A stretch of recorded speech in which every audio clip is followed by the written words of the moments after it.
What's up, gamers, and welcome to the first monthly BBG Game Awards August edition. At the end of every month, I've decided to showcase some of the best games that myself and critics rated highly. We're talking games that shouldn't be missed for whatever reason, and Game of the Year contenders. From indies to AAAs, these awards are prestigious and highly sought after. It's really the only one that matters to game developers, if I'm being honest. Oh, and if you want a chance to win one of these game titles, then you'll want to stick around to the end. You could be taking home a free game every month.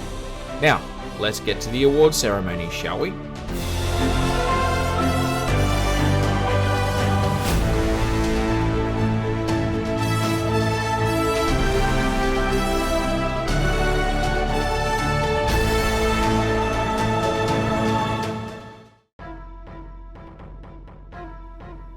First up, we have our honourable mention for August, and that is the PlayStation/PC exclusive Rollerdrome, aka Tony Hawk with roller skates and guns.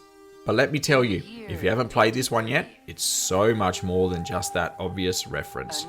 For one, it's even more arcadey than Tony Hawk is, which sounds nuts, but believe me, you want this.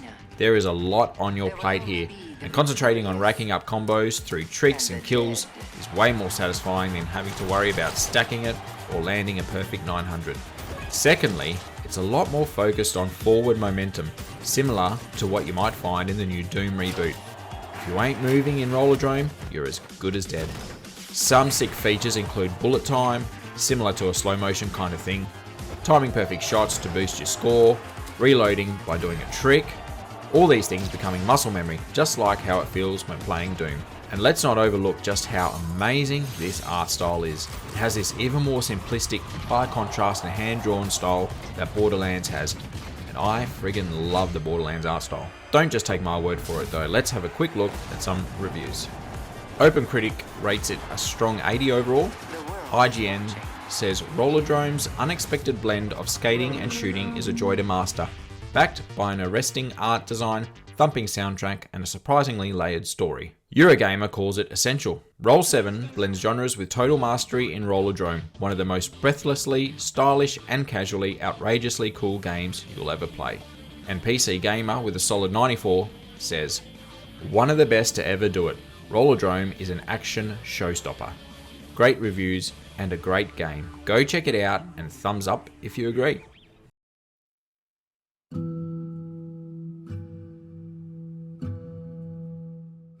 Let's have a look at what was most played through the Steam community. Now, I could easily say the new Smash Brawler Multiversus wins hands down for August, but I'm going to bypass it, for the reason that it is a free to play, but definitely a very good brawler in its own rights. But the most played award is going to a little indie colony SimCity builder called Farthest Frontier, released 9th of August to PC. A little similar to the game Anno 1800, where you must start a settlement from scratch and build up your resources and people, all the while battling weather conditions, sickness and plague, natural disasters, and even raiders. Every time you restart, you get a randomly generated map with choices of different terrains, and you can even choose the level of difficulty before you begin, which is a nice little touch. The amount of resources you can make and gather are massive and incredibly in-depth. Trading is also heaps of fun to gather more special resources. And don't forget that this is early access, so the upcoming months should be very exciting indeed. A great addition to the city builder genre. Now, let's check out the reviews. IGN gives it a 7, saying, Farthest Frontier needs a bit longer in the early access oven, but its realistic food systems and problem solving already provide a lot to enjoy. And PC Gamer says, I became a bee tycoon in the survival city builder, then lost my fortune to a perfect heist. Farthest Frontier from the makers of Grim Dawn is a medieval city builder with a lot of surprises. You can pick up Farthest Frontier from Steam right now. The one that had everyone talking in August, Sam Barlow's masterpiece, Immortality. Mind you, this is not the first time he has hit it out of the park with two previous FMV titles, Her Story and Telling Lies. If you have played either of those titles before, then you are familiar with the interactive narrative style of gameplay. If not, then essentially think of these games as a movie that you interact with and basically creating your own adventure in the way of the responses and actions you make throughout. In Immortality, you're handed the task to piece together 3 movies that never made it to the screen and unravel that mystery. revolving heavily around the three films' lead actress, Marissa Marcel. Sounds interesting? It's because it really is. Some of these tapes are actual scenes from the movies and some are captured behind the scenes, talking to actors, etc. And that is where the beauty and intrigue lies. These actors playing actors do such an amazingly realistic performance, you just become hooked and entangled in their world. Let's have a look at some of the reviews, shall we? OpenCritic has it at a mighty 91 on average. That is massive, considering Elden Ring is sitting at 95. PC Gamer gave it 95, saying Immortality is Sam Barlow's best, most thought-provoking game yet, and a barnstorming debut for Half Mermaid. IGN, an 8 out of 10, saying Immortality is a thoroughly mesmerizing mystery and one of the most surprising video game stories of 2022. And Games Radar, 4.5 out of 5, saying Sam Barlow has somehow done it again, raising the bar for the FMV interactive movie genre once more. Immortality is yet another masterpiece of storytelling. The best news is you can find Immortality on Xbox Game Pass right now and play it for free, alongside Her Story and Telling Lies as well. Enjoy, my friends.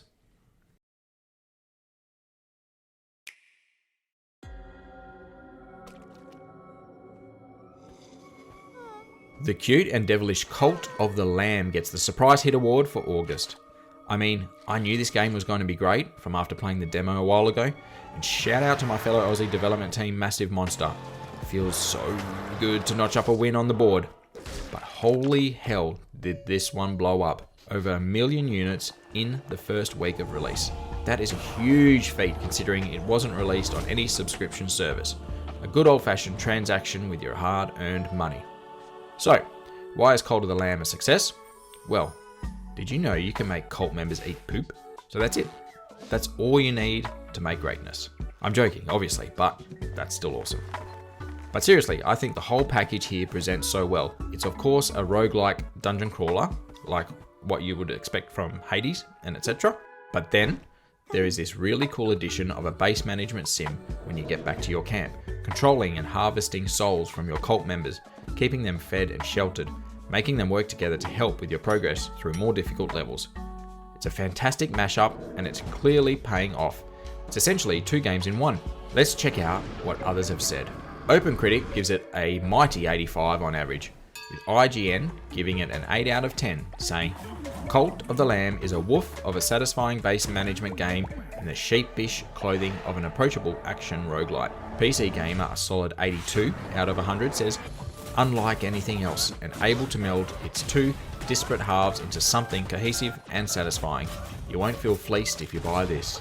And GameSpot, a 9 out of 10, saying Cult of the Lamb merges the best parts of a roguelike with all the charms of a real-time simulation game in a delightfully macabre ceremony you don't want to miss. You can pick up Cult of the Lamb from any platforms and it sits around the 30 to 40 Australian dollar mark. I think a great price for a game that could well and truly make it on top 10 lists at the end of this year.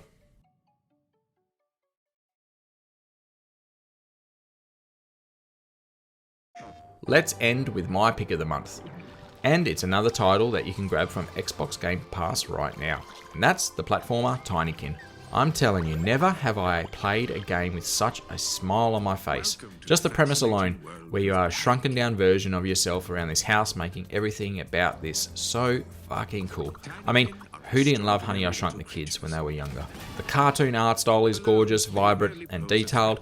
The game mechanics itself is easy but highly addictive. And don't forget about all the hidden collectibles and side missions each level presents. And believe me, my OCD wants every single one of those for its 100% completion. Maybe it's a sign of my age, but I can't think of anything better than firing up an awesome platformer these days and zoning out to be consumed by these awesome new worlds. Pure bliss. Let's grab a quick look at some professional reviews, shall we? OpenCritic sits it at a strong 83 overall. God is a Geek, 9 out of 10, saying Tinykin is a joyous and unthreatening exploration-based 3D platformer with a ridiculous amount of charm. Rock Paper Shotgun says a fun Pikmin-like with tight platforming, cute critters, and a cluttered house full of exploration potential. And Next Gen Player, 8.5 out of 10, saying much like how Psychonauts 2 had quality rivaling the biggest and best AAA games of the year, Tinykin is one of the standout games of 2022. Pikmin fans will adore this game, as will fans of classic 3D platformers like Super Mario 64 or Spyro the Dragon. And there you have it, folks, the BBG Game Awards for August. 5 absolute beauties there, if I do say so myself. Absolutely no shortage of entertaining gameplay for you to get around. I hope you enjoyed the video. I'm going to try and get these out at the end of every month for you. But here's a question. Would you like a chance to win one of these games, your choice, every month after I release the awards? Well, here is what you need to do. Find my Buy Me a Coffee link in the description below and become a member. It's that easy. It costs $7 a month with a whole heap of added benefits. And like I said, one lucky member will go into the draw every month to win a free game. One condition being games will be sent via Steam, so you'll probably want a PC. There might be exemptions though. For example, I'm pretty sure Game of the Month for November will be God of War, PlayStation exclusive. But we'll just work that out when the time comes, eh? So once again, in case you missed it, all you have to do is find in my description below the Buy Me a Coffee link, head over to the page, become a member, it costs you $7 a month with all the other added benefits, and then you get your chance to win one of these games every month. Anyway, I'm super excited and I hope to see some new members soon. It's just a nice way for me to say thank you for the support. And speaking of, still don't forget to thumbs up here, subscribe to the channel for updates, and hit the notification for all the latest video drops. Thank you all for being so awesome, and I'll see you all in the next video. Happy gaming!